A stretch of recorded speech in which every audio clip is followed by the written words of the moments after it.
ما بتهونش غير على الغلبان. احيانا الثروه والفلوس بتكون مشكله لبعض مالكي هذه الثروات، مش في طريقه الاستمتاع بيها ولكن في طريقه اخفائها. علشان كده بيرغب كثير من الاثرياء على اخفاء هذه الثروات وطريقه صرفهم ليها، وخصوصا اخفاء مصدر هذه الثروات. فقد يكون مصدر الثروه مصدر مشكوك فيه او مشبوه. مشكوك فيه، وده في الغالب الأعم بيكون في حالة السياسيين اللي بيتربحوا من وضعهم أو من عملهم في مجال السياسة. وزير، رئيس، زعيم، أي مكان تربح من وظيفته، أصبح مصدر الثروة مصدر مشبوه، وأصبح مشكوك في ذمة هذا السياسي. جبت الفلوس دي منين؟ هل تربحت بسبب عملك في السياسة؟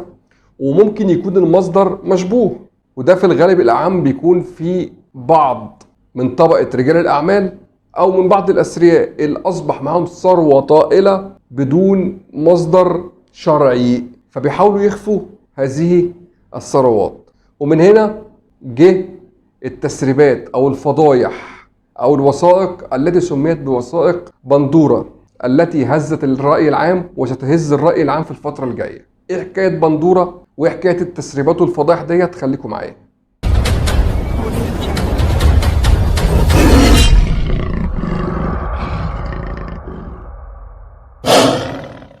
بص يا معلم، بكل بساطة وثائق أو تسريبات أو فضايح بندورة دي عبارة عن 12 مليون مستند أو وثيقة تكشف عن ثروات سرية وتهرب ضريبي وغسيل أموال لبعض من زعماء العالم وأثريائه.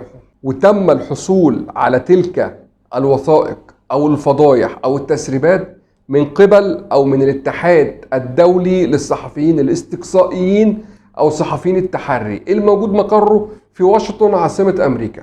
هم اللي أمدوا العالم بهذه الوثائق، واشتغل على موضوع الوثائق ديت حوالي 600 صحفي من 117 دولة. 600 صحفي من 117 دولة اشتغلوا على الموضوع دوت. اشتغل الموضوع ده منين؟ من 14 مصدر، يعني 14 مصدر أمد 600 صحفي على مستوى العالم من 117 دولة بمعلومات عن الثروات السرية لبعض زعماء وأثرياء العالم. والوثائق ديت يا جماعة تشمل حوالي 6.4 مليون مستند، وحوالي 3 مليون صورة، ومليون إيميل، وتقريبا نص مليون جدول بيانات للمتعاملين بتلك الثروات. 6.4 مليون مستند، أكتر من 3 مليون صورة، وأكتر من مليون إيميل، وحوالي نص مليون حاجة اسمها جدول بيانات. هي دي وثائق وتسريبات بندورة. وثائق وتسريبات بندورة بتتكلم في حجم ثروة من 5 أو 6 تريليون دولار حتى 32 تريليون دولار، والتريليون هو 1000 مليار. فلوس كتير جدا، لا ليها أول ولا ليها آخر. وبيقول لك يا معلم، لو انت عايز تحط الوثائق ال 12 مليون مستند على ملف PDF محتاج مساحة 3 تيرا بايت. 3 تيرا بايت، واحنا عارفين الPDF ما بياخدش مساحة كبيرة، بيبقى بالكيلو بايت. حجم المستندات اللي تتحط او تتحول لPDF محتاجة مساحة 3 تيرا بايت، حاجة مهولة. طيب خلينا في الأول نقول ليه أطلق عليها اسم فضايح أو تسريبات أو مستندات بندورة. بندورة عند الإخوة في الشام يعني الطماطم، بيسموا الطماطم بندورة. لكن في الموضوع دوت ليه سموها وثائق أو تسريبات بندورة؟ بصوا عشان ما ندخلش في تفاصيل كتيرة ما تهمناش. هو بندورة يعني في الحضارة الإغريقية اليونانية القديمة الوعاء أو الجرة أو الصندوق الذي يوضع فيه شرور البشر، علشان كده أطلق عليها وثائق أو تسريبات بندورة. وهنا يجي سؤال، إيه اللي يهمنا من موضوع تسريبات أو وثائق بندورة؟ اللي يهمنا يا جماعة إن هي بتطال بعض زعماء العالم، تطال بعض زعماء العالم وسياسيين المشهورين وبعض أثرياء العالم. وبيعرفنا يا جماعة الفلوس لما بتحب تخبيها أو تحب تغسلها أو تحب تتهرب من الضرائب أو تحب تخفي مصدر الأموال أو الثروة إذا كان مشبوها أو مشكوكا فيه، تخفيه إزاي؟ حاجة كلنا بنتكلم فيها دايما، غسيل أموال. الفلوس بيخبوها، الفلوس بيداروها، بيعنوها في بنوك بره. الطريقة بتمشي إزاي؟ محدش يعرفها. التحقيق الاستقصائي اللي عملوه الصحفيين دول بيبين لنا الطريقة ماشية إزاي، وبيكشف لنا وجوه بعض السياسيين والزعماء والأثرياء المعروفين، وما يخطرش على بال حد إن هؤلاء السياسيين معاهم الثروات ديت ومخبينها بالطريقة ديت. ومن ضمن القائمة اللي جه فيها بعض السياسيين والزعماء الملك عبد الله ملك الأردن. هو مدان أو لأ؟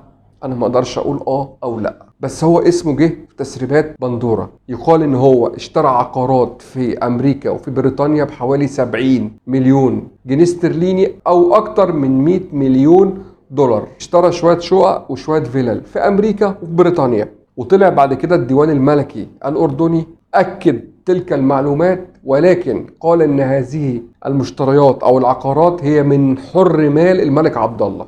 الملك عبد الله اشتراها من فلوسه وليس من فلوس الدولة، وأن الملك عبد الله سوف يحتفظ بحقه القانوني في مقاضاة من أصدر تلك المعلومات. الديوان الملكي أكد أنت بتحتفظ بحقك القانوني، لكن دي حقيقة أن أنت اشتريت. أنت اشتريت، أنت ما أنكرتش. هل أنت مدان أو لأ؟ أنا ما أقدرش أقول، لكن إحنا اتعلمنا العيار اللي ما بيصيبش يدوش. الموضوع ده هيكون ليه رد فعل قوي جدا في الأردن، وإحنا بنتمنى للملك عبد الله والأردن الأمن والسلامة دائما، لأن أنا بحب الراجل ده بصراحة. مين تاني في القايمة؟ جه في القايمة أيضا رئيس وزراء تشيك، وهو عنده انتخابات كمان شهر. رئيس وزراء تشيك يقال إنه اشترى فيلتين في فرنسا بحوالي 12 مليون جنيه استرليني. ورئيس وزراء التشيك هو محبوب من شعبه وعنده انتخابات كمان شهر. هل التسريبات والفضائح دي هتأثر على شعبيته؟ 100% هتأثر عليه. من ضمن القائمة ديت العائلة الحاكمة في أذربيجان. العائلة دي متهمة أو مدانة في الموضوع دوت. بكام يا معلم؟ بحوالي 400 مليون جنيه استرليني. متهمة أو مدانة في عمليات أو صفقات عقارية بحوالي 400 مليون جنيه استرليني. وقفت القائمة لحد كده؟ لأ، انضم للقائمة دي الرئيس الكيني اللي شغال فيها بقاله عقود من الزمن، شغال في الموضوع دوت، اللي أسس مجموعة من الشركات الدولية عشان تخبي أو تلعب اللعبة ديت. واحنا شايفين الوضع الاقتصادي للشعب الكيني، والرئيس الكيني شغال بقاله أكتر من 20-30 سنة في اللعبة ديت. هل القائمة وقفت لحد كده؟ لا، فيها رئيس الروسي بوتين، وإن كان لم يذكر اسمه صراحة ولكن ذكر اسمه تلميحا عن طريق علاقة بسيدة روسية. بوتين مدان ليس صراحة ولكن تلميحا في تلك القضية. وطلع الديوان الرئاسي في روسيا بينكر تلك الاتهامات أو التلميح لاتهام الرئيس الروسي بوتين في الموضوع دوت. هل القائمة وقفت لحد كده؟ لا، لسه. القائمة كل يوم هيطلع فيها أسماء جديدة. مدى صحة تلك المعلومات، مدى مصداقيتها، احنا هنشوف الفترة اللي جاية. لكن التسريبات اللي طلعت دي تسريبات فضيحة، وهتنهي حياة الكثير من السياسيين في بعض الدول، هتنهي حياتهم تماما السياسية، وممكن توصل ان هم يتحاكموا قضائيا في الموضوع دوت. طيب، انا اتكلمت عن موضوع تسريبات بندورة. اللعبة بتتلعب ازاي؟ اقول لك اللعبة بتتلعب ازاي. انه بيتم تأسيس شركات عابرة للحدود او شركات دولية، ودايما بتفتح في اماكن او بلاد او دول. الدول دي ما عندهاش قانون فرض الضرائب على بعض الشركات، والدول دي ما بتسألش، او النظام القضائي او النظام اللي موجود فيها ما بيسألش عن اصحاب تلك الشركات. والشركة بتفتح من شركة بتفتح من شركة.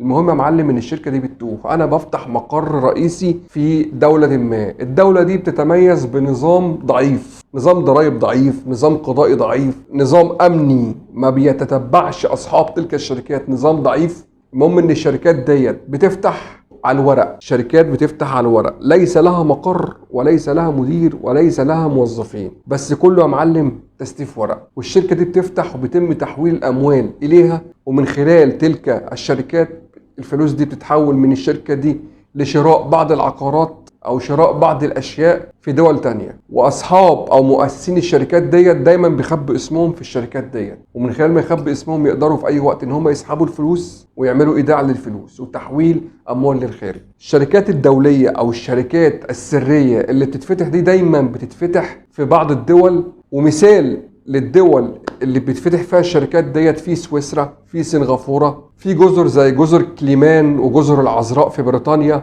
هذه الجزر وهذه البلاد تقريبا اقتصادها كله قايم على الشركات ديت. وكلنا بنتفرج على الافلام، وكلنا من صغرنا بنعرف حتى في مصر يقول لك تحول فلوسه او هرب فلوسه لسويسرا.